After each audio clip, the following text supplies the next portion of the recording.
Very good morning friends. एक छोटा सा केस के थ्रू छोटा सा रिमेडी समझते हैं। रिमेडी बड़ा है, बहुत यूज़फुल रिमेडी है और बहुत काम का रिमेडी है। बट हम इसको डिफरेंट एंगल से इस रेमेडी को देखते हैं। ठीक है, जो बहुत कॉमनली आप यूज़ कर सकते हैं इस विंटर में। तो ये देखो आप, ये एक बच्चे का केस है और उसको खांसी का प्रॉब्लम है। ठीक है, अब खांसी, उसको बहुत टाइम से उसको खांसी हो रहा है, कई सालों से खांसी हो रहा है। ठीक है, मतलब जब से पैदा हुआ तब से खांसी चल रही है उसको। तो अभी आपको देखना होता है कि बच्चों के केसेस में जनरली खांसी का जो साइकोडायनेमिक्स होता है ना, वो सप्रेस्ड इमोशन, सफोकेशन, मतलब इमोशन उसके लेट आउट नहीं हो रहा है। ठीक है, किसी भी टाइप का इमोशंस। तो अभी देखो आप, साइकोडायनेमिक्स ऐसा बोलता है, ठीक है, कि कुछ सफोकेट हो रहा है। कहाँ सफोकेट हो रहा है, राइट?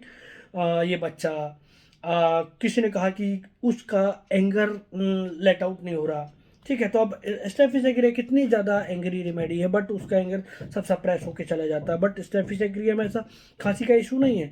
सो साइकोडायनेमिक्स को आप छोड़ो, आप पेशेंट को समझो कि जो भी सिचुएशन है वो उसको समझने का है। ठीक है, क्योंकि cause is uncertain but effect is certain. जो दिखाई दे रहा है, इफेक्ट जो आ रहा है, जैसे बच्चे को खांसी है तो खांसी का पैटर्न देखो आप। ठीक है, तो वो पैटर्न किस तरीके खांस रहा है, कब से खांस रहा है, कब बढ़ रहा है, कब घट रहा है। तो इसलिए होम्योपैथी में कुछ भी वेस्ट नहीं है। In spite of practising mind method, मैं कुछ भी नहीं छोड़ता। ठीक है, मेंटल, फिजिकल, पर्टिकुलर, कॉन्कोमेटेंट, क्योंकि हैनीमैन सर ने कहा है evaluation of the peculiarities is the just type prescribing remedy. ठीक है, and peculiarity either existing in the form of a mental state, physical, particular, concomitant, in any form, किसी भी form में वो पिक्यूलियर सिम्टम आपको मिल सकते हैं और वहाँ से आप रेमेडी तक पहुँच सकते हैं। ठीक है, तो कई बार हम क्योंकि हर चीज़ का कोई ना कोई कारण होता है। ठीक है, there is no cause, there is no effect. But हम कॉज को ढूंढते रहेंगे तो बहुत सारी चीज़ें मिस कर जाएंगे, क्योंकि कॉज इज अनसर्टेन। कॉज तो निश्चित है but we are not able to find out properly. So the important point is what, effect is certain. जो दिखाई दे रहा है उसको आप समझ लो। ठीक है, तो जैसे ये बच्चे का केस था, उसको खांसी आ रही थी, खांसी आ रही थी और ज़बरदस्त खांसी जा रहा है। ठीक है, तो कुछ मेंटल मेंटल कुछ समझ में नहीं आ रहा है। ठीक है, क्योंकि मैं माइंड में यदि आप समझने की कोशिश करते हैं तो बच्चा कैसा है, पर्सनालिटी, और ये सबसे भी मेडिसिन दे दी गई पर्सनालिटी वाइज। तो यू आप समझिए कि personality, you are not going to treat the personality, see, and you are going to treat the altered state of in that personality, see, है ना, और वही पेशेंट है। तो इसमें अभी वो उस बच्चे को खांसी आ रही है, तो किस पैटर्न क्या है उसकी खांसी का, हम यहाँ से भी एंट्री ले सकते हैं। ठीक है, तो इसका बहुत पिक्यूलियर खांसी है। इस खांसी को समझना है आपको, मैं वही इसलिए मैंने ये वीडियो बनाया कि इस खांसी को आपको समझना है और कीप इन योर माइंड कि यदि ऐसा खांसे बच्चा तो आपको क्या रेमेडी ध्यान में आनी चाहिए। ठीक है, तो ये आप सुनिए, ये है खांसी का पैटर्न।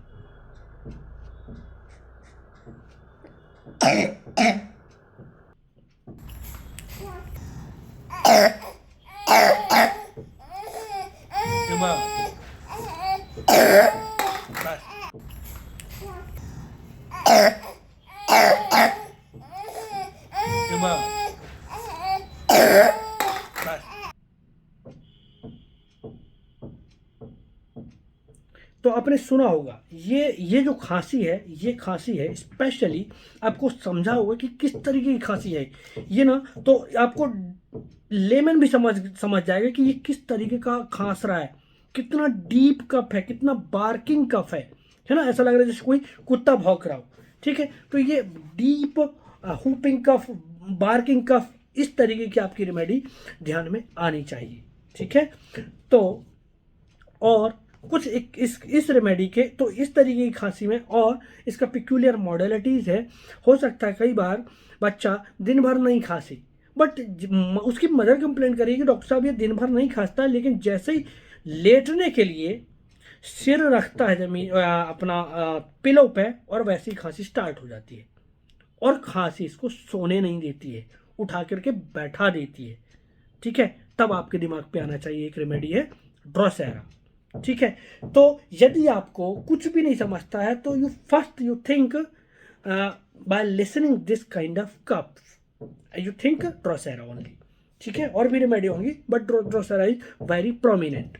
ठीक है, तो ड्रोसेरा, इसको मैंने ड्रोसेरा दिया था। और ड्रोसेरा से पर्सनालिटी तो छोड़ो, कुछ भी हो सकती है। ठीक है, बट ये जो पैटर्न है खांसी का, इसमें आपको ड्रोसेरा सोचना है और ड्रोसेरा उस बच्चे को रेमेडी देनी है। अब रेमेडी ये हुआ ड्रोसेरा, है ना। तो मैंने कई बार यूज़ किया है और ज़बरदस्त रिजल्ट मिलता है। तो अभी देखो, आप लोग बोलते हैं कि माइंड मेथड से आप प्रैक्टिस करते हैं तो रिजल्ट शानदार होता है।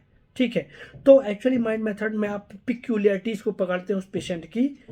अब हैनीमैन ने पहले ही कहा है rapid, gentle and permanent cure ऐसे होना चाहिए। ठीक है, तो जब आप पिक्यूलियरिटी को, हैनीमैन ने ये नहीं कहा कि आपको माइंड ही पकड़ना है, उनने तो कहा जो भी पिक्यूलियर आपके केस में दिखता है आप उसको पकड़ो। ठीक है, तो जैसे अभी इस केस में ये जो पिक्यूलियर था, डीप बार्किंग कफ। ठीक है, अब देखो आप इसके लिए, अब कफ का और भी कुछ पिक्यूलियरिटीज है, मैं वो बोलता हूँ। ठीक है, ड्रोसेरा स्पाज्मोटिक, ये जो स्पाज्म मतलब स्पाज्मोटिक ड्राई इरिटेटिंग कफ। ठीक है, लाइक हुपिंग कफ, ये बोरिक ने लिखा है। पैरोक्सिज्मल, ठीक है, कई बार खॉक खॉक खॉक करके खांसेगा बच्चा, followed each and every rapid and scarcely breath, मतलब इतने जोर से खांसी आती है और इतने फ्रिक्वेंटली पैरोक्सिज्म होते हैं उसके, ये बच्चा मतलब सफोकेट करने लगता है। दिस इज सफोकेटिंग कफ, और मतलब ऐसा लगता है कि सांस नहीं ले पा रहा है, और इतना फ्रिक्वेंटली होता है क्योंकि उसको सांस लेने का मौका ही नहीं मिल रहा है। ठीक है, इतना फास्टली खांसता है बच्चा। तो जो कफ होता है ना, बहुत डीप होता है। जैसे आपने इसको सुन के रखना है ना, ये बहुत काम आएगा आपको। तो ये होर्स वॉइस भी उस खांसते खांसते गला बैठ जाता है बच्चों का, क्योंकि बहुत डीप कफ होता है। ठीक है, और जैसे मैंने इसका पिक्यूलियर मॉडलिटी बताया, कई बार मॉर्निंग आफ्टर वेकिंग खांसी शुरू होती है, और जब तक बच्चा खांस नहीं लेगा, थक नहीं जाएगा तब तक, और इतना खांस रैपिड जो पैरोक्सिज्म मैंने बताया कि इतना स्पीड से खांसता है, बार बार उसके जो पैरोक्सिज्म होते हैं, कफ बाउट होता है, उसको सांस तक लेने नहीं देता है। ठीक है, तो इसीलिए इसमें एक बहुत बढ़िया रूब्रिक आता है, delusion enemy allow him no rest. ठीक है, डिल्यूजन परस्यूड बाय एनेमी। तो ये जो खांसी है ना, ये जो खांसी है उसको, ये एनेमी है जो उसको इतना तंग करती है, इतना परेशान करती है, उसको सोने नहीं देती है। Delusion enemy allow him no rest.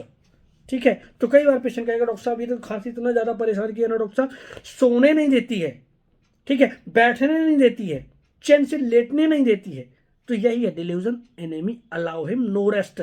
ये जो खांसी नामक जो एनेमी है, जो शत्रु है, वो उसको शांति से बैठने जीने नहीं देता। ठीक है, और पीछे ही पड़ गई है, delusion enemy pursued by enemy. ठीक है, तो ये मतलब ये जो खांसी है, इसको, ये शत्रु है, ये जो एनेमी है उसके पीछे पड़ गया है।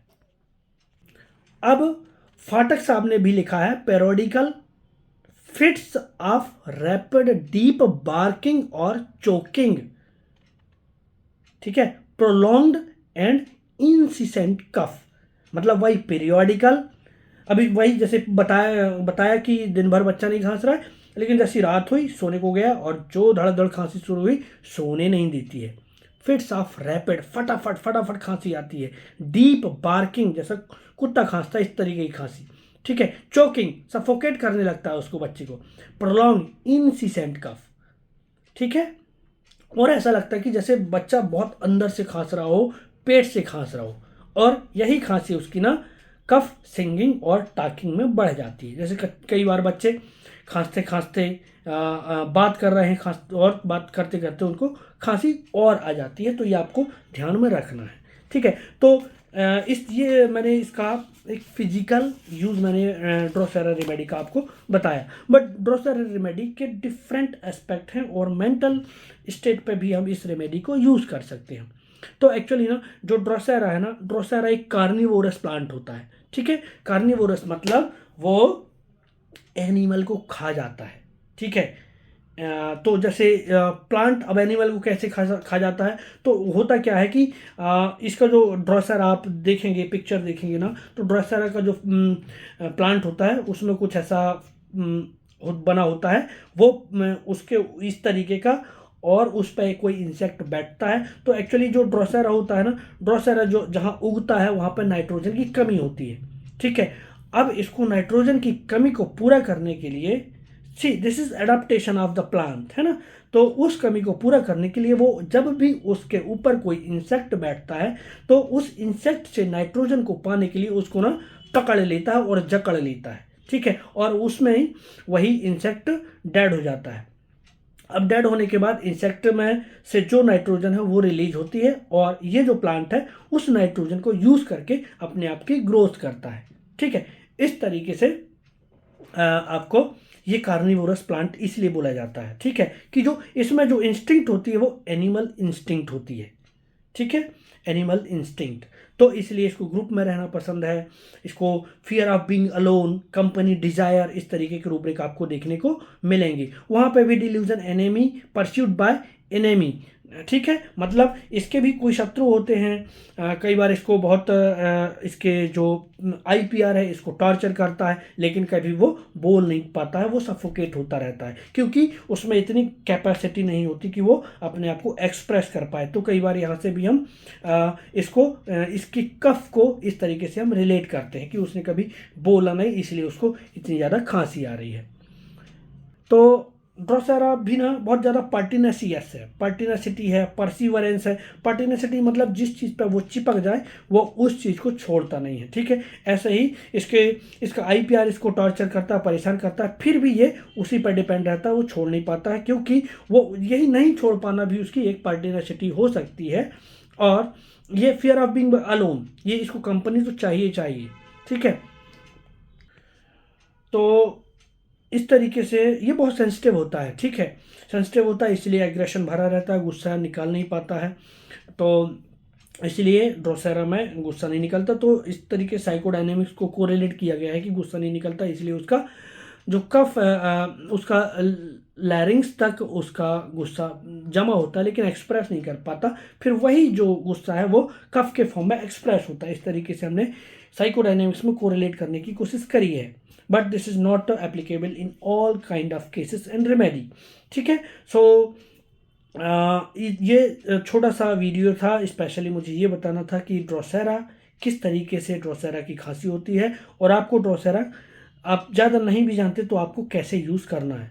एंड जैसे मैंने कई बार ड्रोसेरा को उसकी खांसी के पैटर्न पर प्रिस्क्राइब किया, and I got very wonderful result, ठीक है। अब और रिजल्ट वैसे ही जैसे आपको माइंड मेथड पर मिलते हैं कि आपने जो रेमेडी का डोज दिया और तुरंत रिजल्ट आपको मिलने वाला है, ठीक है, विद इन सेकेंड मिनट ऐसे रिजल्ट आपको मिलता है, क्योंकि रेमेडी टू द पॉइंट है, ठीक है, एक्यूरेट है, सिमिलिमम है, इसलिए माइंड मेथड के अलावा भी अदर सिस्टम में वैसे ही रिजल्ट मिलते हैं, क्योंकि हमने उसकी पिक्यूलियरिटी पे प्रिस्क्राइब करी है, ठीक है। तो ये छोटा सा वीडियो था फॉर ड्रोसेरा।